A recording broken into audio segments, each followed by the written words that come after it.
On Friday last week, I went to see the Ab Fab movie, Absolutely Fabulous, which is a sort of companion movie to the multiple TV series of Absolutely Fabulous with Jennifer Saunders and Joanna Lumley.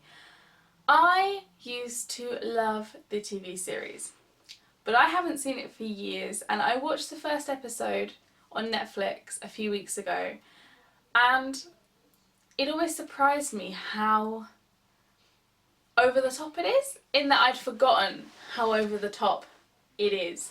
So going into the movie, I wasn't prepared, and it is ridiculous, as all Ab Fab is, and I think it's even more so. The general plot, if you haven't seen the trailer, is this is Eddie and Patsy.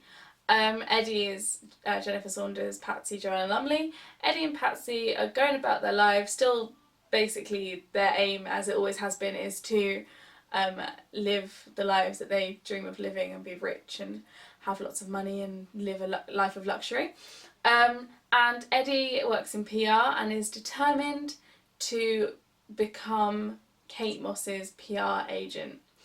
And then that all goes slightly wrong and Kate Moss goes missing. And they spend some time on the run, and it's completely ridiculous but brilliant. It's really great. I feel like if you don't appreciate and really love the TV series, you will probably watch the film and be like, this is ridiculous, it's rubbish, I'm just not a fan of the storyline and the plot, and the concepts are mental. However, having said that, if you delve slightly deeper in, while the plot is ridiculous and is supposed to be funny and all for comic effect, and these characters are very over the top, that's sort of the point of them, they're a step away from pantomime really. If you delve deeper in, you discover a beautiful commentary on the society that we live in and the way we treat celebrity and all of that kind of side of things. It's really deep and definitely a commentary, and I really enjoyed that, looking at it from that point of view as well. So it really balanced the two things nicely, I thought. In terms of actual filming, the cinematography was gorgeous. Like it's so different from the TV series. Like looking at that first episode and the way this film was shot, they are worlds apart. The film is shot beautifully. All of the angles are a dream. Everything is so well done.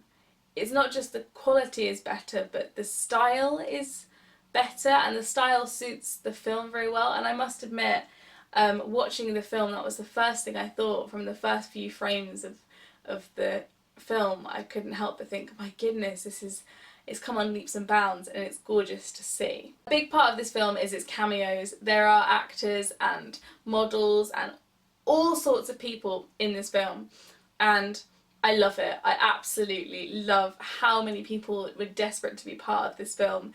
It makes it so great because you see a flash of them and you're like, wait, wasn't that? It was. What? So weird. Lulu and Emma Bunton had a big part of this film, which I really enjoyed. The whole thing was just great. It was ridiculous but brilliant, just so good. One thing that I adore about Jennifer Saunders is her ability to make a ridiculously silly moment poignant. Because there was a bit at the end, without any spoilers, that should have been completely ridiculous, and yet I found myself slightly tearing up before I reminded myself of the ridiculousness of the situation. But it was emotional and it was beautifully portrayed, and it never goes too far. It gets close to the line of into silly and not worth watching, but it never goes over it, and that is a fine and difficult line to walk. And that is something Jennifer Saunders and Dawn French, who co-produced it, something that they are absolutely fabulous at. One could say that if one wanted to.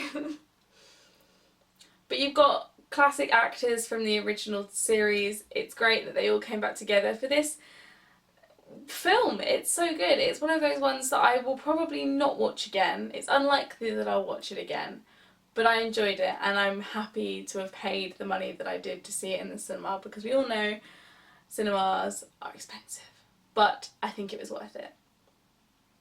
And that's really everything I have to say on that. Oh, I was going to talk about the score, but in all honesty, I can't really remember the music. I think there was some modern music used, and again, Jennifer Saunders is very up to date with a lot of things. Like, a lot of things on the internet will reference that young people sort of in their mid-20s and younger will appreciate. And I'm really pleased about that, because it could have been very dated, but it stayed relevant, and that is so important. Yeah, I think that's everything. Thank you for watching. Let me know your thoughts. I would love to hear what you have to say. And tomorrow, hopefully it'll be up tomorrow, I'm really hoping, because I'm going to be in London. I have a theatre review coming, so that's exciting. Alright, thanks for watching.